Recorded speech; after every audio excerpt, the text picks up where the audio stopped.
Fortran stands for Formula Translation. It was the first high-level programming language which made it possible to use symbolic names to represent mathematical quantities and to write mathematical formula in a reasonably comprehensible form, such as x equal to b by 2 into a. The idea of Fortran was proposed in late 1953 by John Backus in New York, and the first Fortran program was run in 1957. The use of Fortran spread so rapidly that it soon became necessary to standardize it, so that a program written in the standard would be guaranteed to run at any installation which claimed to support the standard.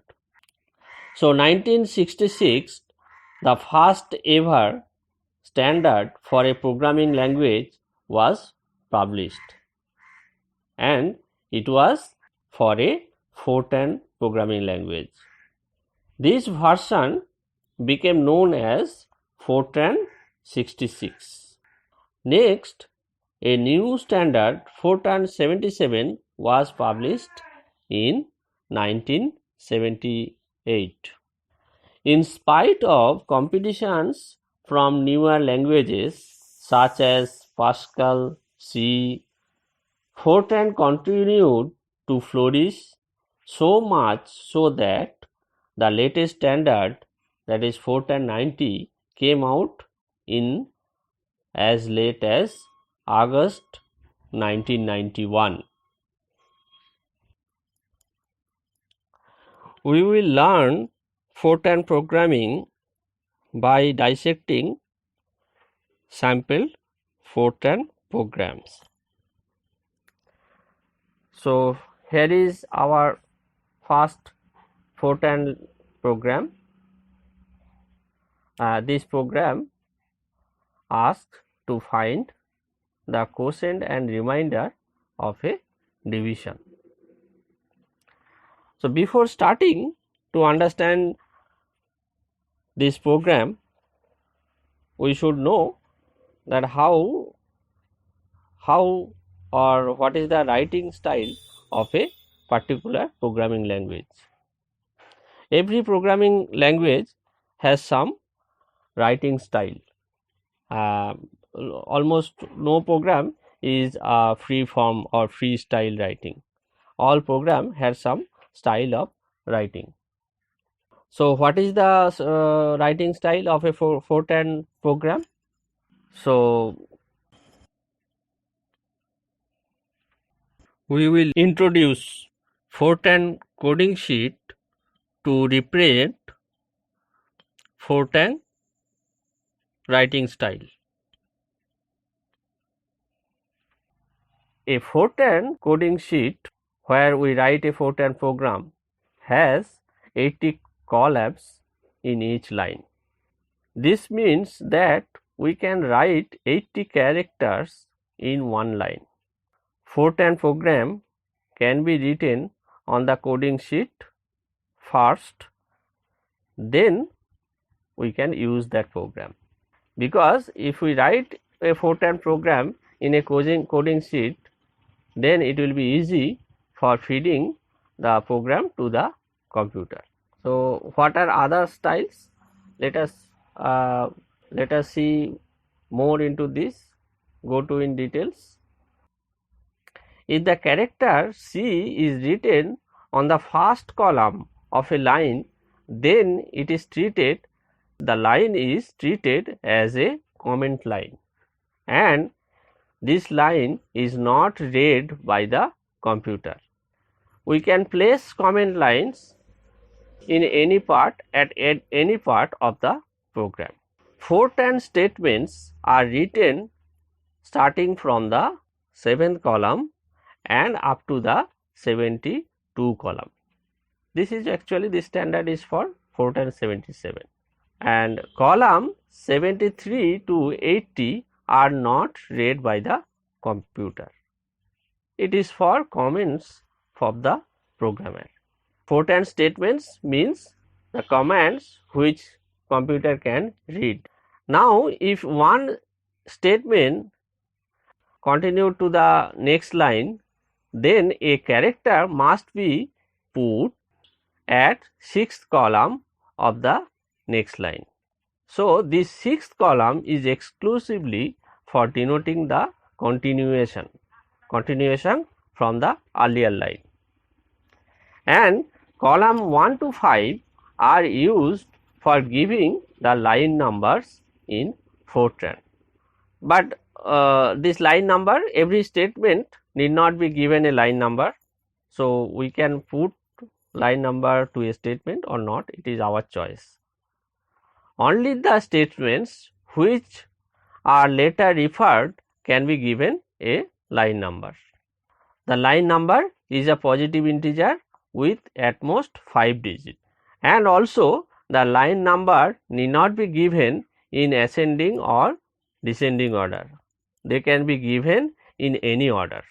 So, this is overall writing style of a Fortran program. Next, we will go to dissecting our sample Fortran program.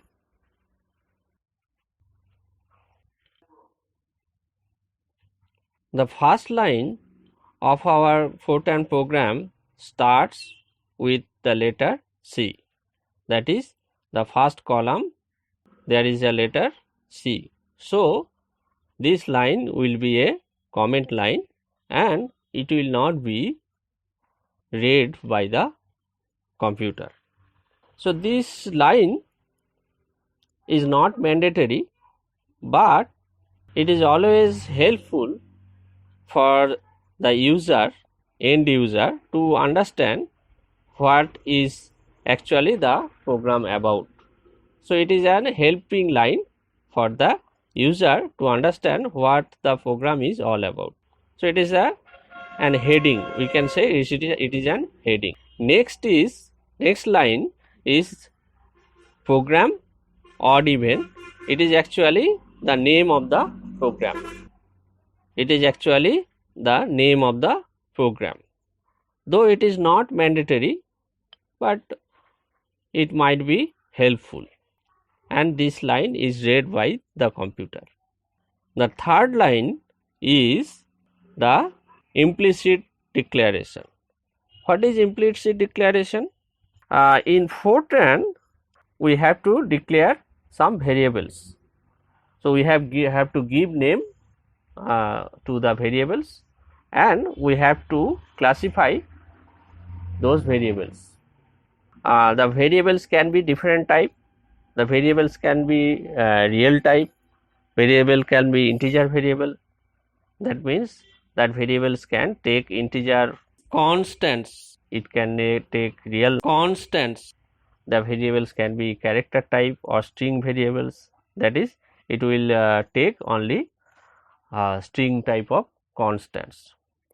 So, here in this third line we declare that if a variable starts with a particular character, then we will by default it will be declared as a particular variable type. Like if I write implicit real in bracket a, b, c, then all the variables defined in the program which starts with a, b or c will be taken as real variable. If we write implicit integer in bracket a, b, c, then all the variables declared in the program which starts with a or b or c, they will be taken as integer variables. Means those variables can only take integer constants.